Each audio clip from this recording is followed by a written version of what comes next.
Hi dear students, welcome to G centric. Last time हमने transfer function के बारे में थोड़ा सा डिस्कशन किया है, लेकिन एक बात ध्यान रखिएगा, ट्रांसफर फंक्शन को फिर से पढ़ेंगे, प्रॉपर वाला पढ़ेंगे कब? लाप्लास ट्रांसफॉर्म खत्म करने के बाद। मैं लाप्लास ट्रांसफॉर्म खत्म करने वाला हूं, लेकिन इसके लिए एक शर्त है। यदि आप में से बहुत सारे बच्चों को ऑलरेडी लाप्लास ट्रांसफॉर्म पता है तो यहाँ टाइम खोटी करने की जरूरत नहीं है, बिकॉज कंट्रोल सिस्टम में लाप्लास ट्रांसफॉर्म लिमिटेड है। लिमिटेड इन द सेंस कि उसका एप्लीकेशन ही, भैया कहीं पे डिफरेंशियल इक्वेशन दी है वो सोल्व करनी पड़ेगी तो लाप्लास ट्रांसफॉर्म की आपको आवश्यकता लगेगी, लाप्लास के फॉर्मूलों की आवश्यकता लगेगी, इनवर्स लाप्लास ट्रांसफॉर्म के बारे में जानकारी होना जरूरी है। इसीलिए छोटा सा एक ब्रीफ डिस्कशन करेंगे हम लाप्लास पे, लेकिन इतना भी ब्रीफ नहीं कि सिर्फ फॉर्मूला बता के मैं आपको उड़ा दूं, है ना। जिनको लाप्लास नहीं पता है उनको बहुत हद तक लाप्लास समझ में आ जाएगा, जिनको पता है वो छोड़ सकते हैं राजा।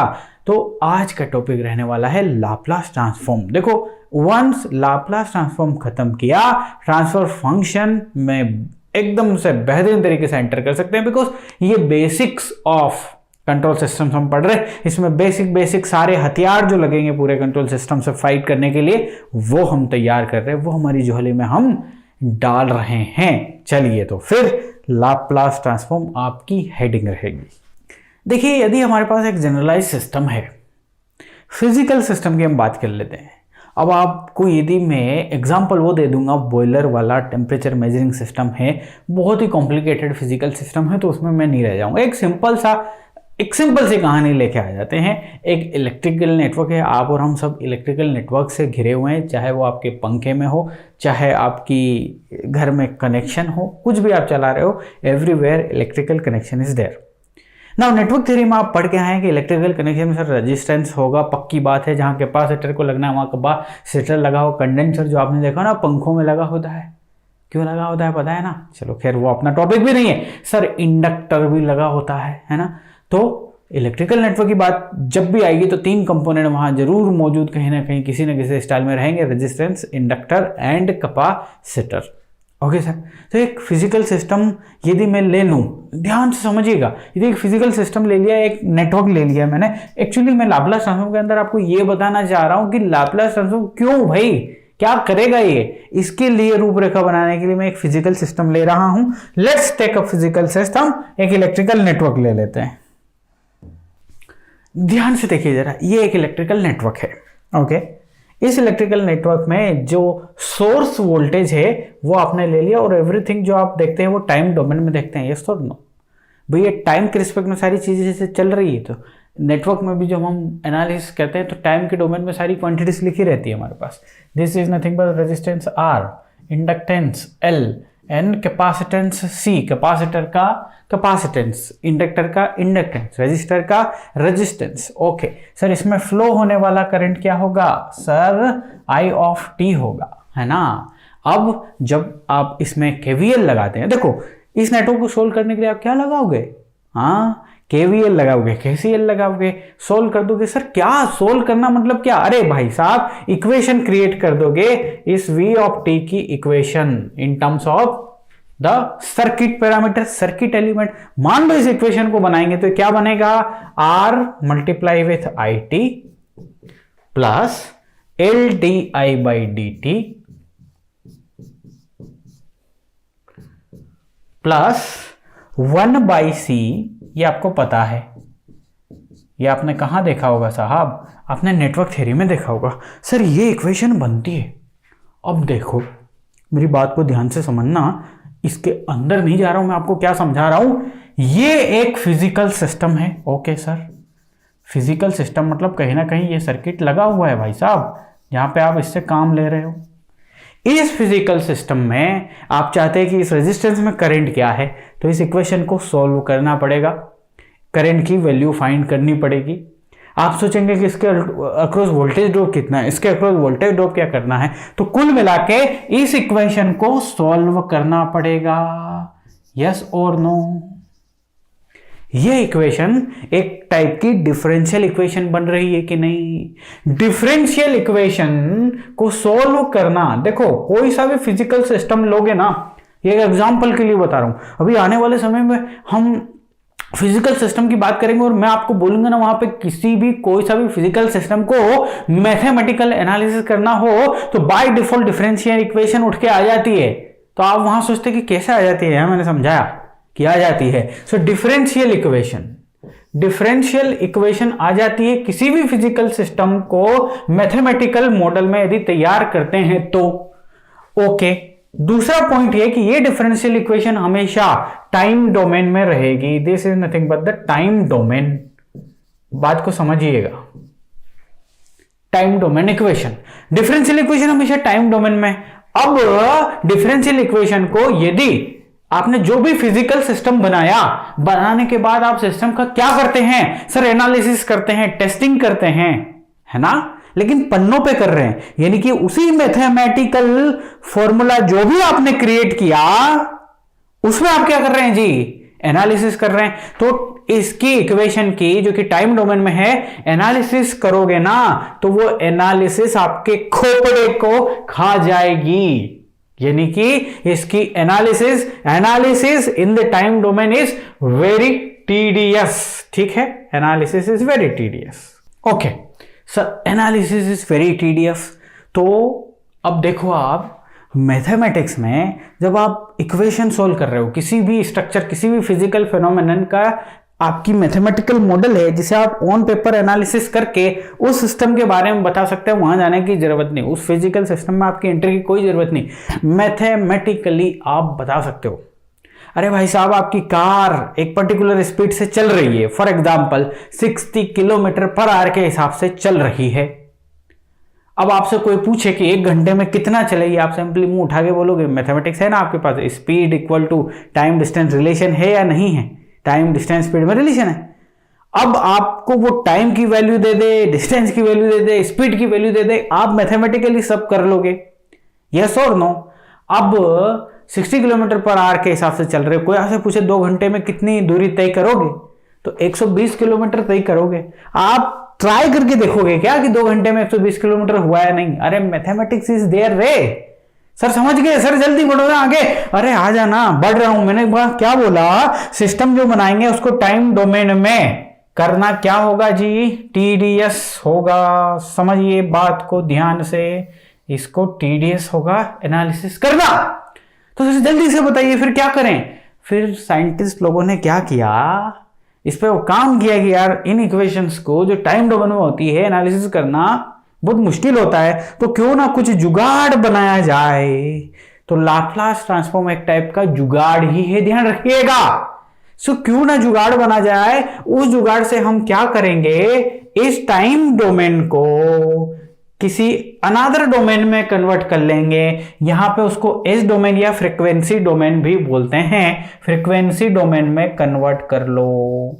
फ्रीक्वेंसी डोमेन में कन्वर्ट करना टूल ऐसा बनाया कि भाई टाइम डोमेन को फ्रीक्वेंसी डोमेन, एस डोमेन में ले जाओ जल्दी से, और वंस आप एल डोमेन में लेके चले गए तो उसको एनालिसिस करना बहुत आसान होता है।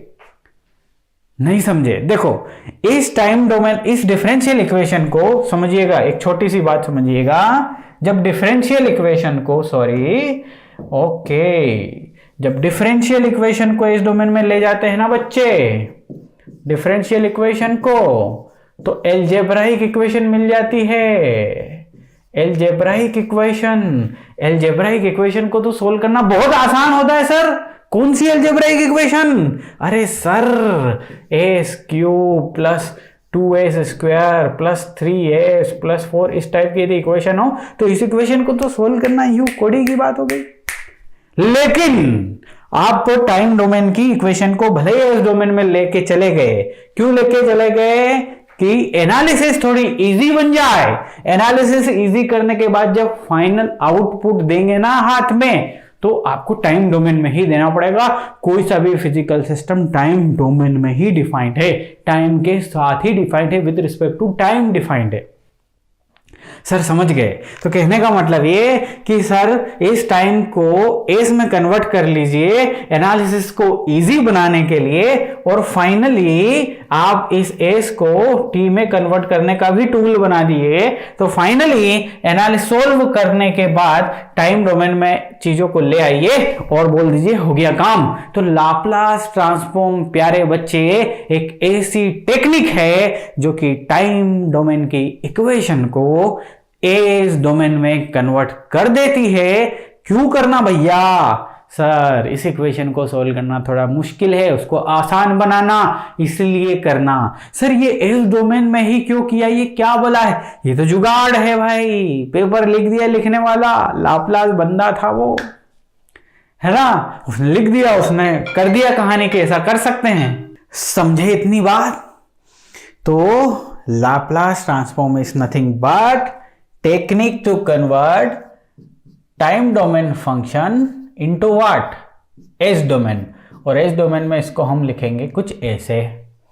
सर ये एज क्या चीज है भाई?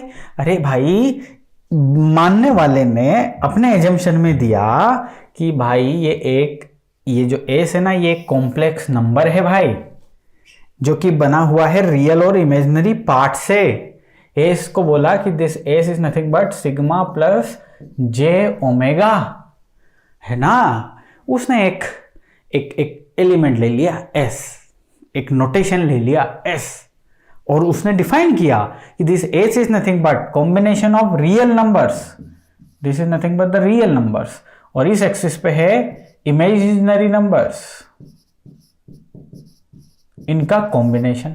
सर अभी इसके अंदर जाने की आवश्यकता है क्या? नहीं, यहां पे हम गेट के लिए पढ़ रहे हैं, मैथमेटिक्स में पीएचडी नहीं कर रहे हैं जी। यदि मैं यहां से गलती से इसके अंदर जाता भी हूं तो आपके साथ अन्याय है जी, क्योंकि मैं आपको गेट का पढ़ा रहा हूं, पीएचडी का नहीं।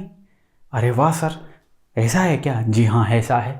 तो फंक्शन लाप्लास ट्रांसफॉर्म एक ऐसा टूल है जो कि टाइम डोमेन के फंक्शन को एज डोमेन में कन्वर्ट कर सकता है। तो सर फिर तो पक्का फॉर्मूला होगा सर? जी हाँ है फॉर्मूला, और वो फॉर्मूला है कि Laplace transform of F T, this Laplace transform of F T, ऐसे लिखते हैं इसको like this, is equal to integration from 0 से इंफिनिटी ये function F T into E to the power minus S of T E to the power minus S T D T. Oh sir ये tool लगेगा? जी हाँ। क्या है इसमें? ये है आपका फंक्शन जिसे आप एस डोमेन में कन्वर्ट करना चाह रहे हो जी, उसको एक्सपोनेंशियल टर्म से मल्टीप्लाई कर दिए जी। एक्सपोनेंशियल टर्म के ऊपर है हमारा एस टर्म जो कि एक कॉम्प्लेक्स नंबर है। ओके सर, ये integration, so this is nothing but F of S, इसको ऐसा लिख सकते हो। अच्छा जी सर, यानी कि आप ये बोल रहे हो कि ये फॉर्मूला याद करके चलना पड़ेगा? जी हाँ, हम यही बोल रहे हैं कि this is nothing but the Laplace का फॉर्मूला जो आपको याद करना है। तो सर इसको समझाना, डायरेक्ट समझा सकते थे, आपने ये सारी कहानी क्यों गढ़ी? इसलिए गढ़ी ताकि आपकी खोपड़ी में एक चीज क्लियर हो जाए कि ये लाप्लास करते क्यों हैं। तो सर आपने तो फील करवा दिया भाई, मैंने करवा दिया फील, लेकिन तुम्हारे लिए नहीं, मेरे लिए। मैं फील कर रहा हूं तो मुझे बड़ा आनंद आ रहा है चीजों को रिलेट करने में। सर जल्दी से आगे आइए ना, हो गया, बहुत हो गया सर। अब देखो मेरे बच्चे, सर आपके पास फंक्शन होंगे एफ टी, जो भी टाइम डोमेन में होगा उसमें ढेर सारे अलग अलग तरीके होंगे। समझ लीजिए फंक्शन, कहीं पे डिफरेंशिएशन मिलेगा, कहीं पे इंटीग्रेशन मिलेगा, कहीं पे कुछ वैल्यूज मिलेगी, है ना। तो सारी चीजों को हम क्या करें? सारी चीजों का लाप्लास करें। हाँ सर करें। अच्छा, लाप्लास इस फॉर्मूले के आगे बढ़ेंगे अपन, उससे पहले कुछ स्टैंडर्ड सिग्नल्स बता दूं मैं आपको, स्टैंडर्ड इनपुट्स बता दूं। जी सर बताइए और आगे बढ़िए। देखो प्यारे बच्चे, एक बात तो तय हो गई कि आप जब कंट्रोल की बात करोगे ना सर, तो आपको इनपुट्स देने पड़ेंगे, है ना, आपको सिस्टम से आउटपुट्स लेने पड़ेंगे, है ना। तो कुछ मेरे पास स्टैंडर्ड इनपुट्स है भाई साहब, जिन्हें स्टैंडर्ड इनपुट्स, जिन्हें देखना बहुत जरूरी है। क्योंकि देखो भाई, कंट्रोल सिस्टम पढ़ रहे हो तो आपको तो इसका भी एस लेना है, एस डोमेन यानी कि लाप्लास लेना है, इसका भी लाप्लास लेना है, इस सिस्टम को भी लाप्लास यानी कि एस डोमेन में देखना है। तो हर चीज की बात करूं सर, तो मैं यहां पे मेरे पास कुछ स्टैंडर्ड सिग्नल्स थे, उन सिग्नल्स को, उन इनपुट्स को मैं किसी भी सिस्टम को डिजाइन करते समय मैं यूज करने वाला हूं। तो सर कुछ स्टैंडर्ड सिग्नल्स हैं जिनके बारे में डिस्कशन कर लेते हैं जी, कर लेते हैं। आइए जरा, मेरे पास स्टैंडर्ड जो इनपुट्स है उसमें सबसे पहला है यूनिट स्टेप। एक काम करता हूं, अगले पेज, अच्छा चलो यहां नाम लिख देता हूं मैं, wait a minute. Unit step से भी पहले हम इंपल्स फंक्शन से शुरुआत करेंगे, है ना। इंपल्स फंक्शन ये पहला सिग्नल है। देखेंगे सर ये क्या बोला है, अभी सिर्फ नाम लिख लीजिए। दूसरा है स्टेप फंक्शन, फिजिकली देखेंगे कि ये क्या बनाए हैं, स्टेप फंक्शन। तीसरा है रैंप फंक्शन जो इंपॉर्टेंट है हमारे पास, ठीक है। फोर्थ है हमारे पास पैराबोला फंक्शन, पैराबोलिक फंक्शन। और एक और महत्वपूर्ण है, वो है हमारे पास साइनोसॉइडल फंक्शन। ओके सर, ये महत्वपूर्ण बातें हैं, तो चलिए वन बाय वन जल्दी से समझाइए ना सर। फिर लाप्लास ट्रांसफॉर्म में इस फॉर्मूले में रख के हम लाप्लास की स्टडी करेंगे सर। चलिए, सबसे पहला है इंपल्स फंक्शन।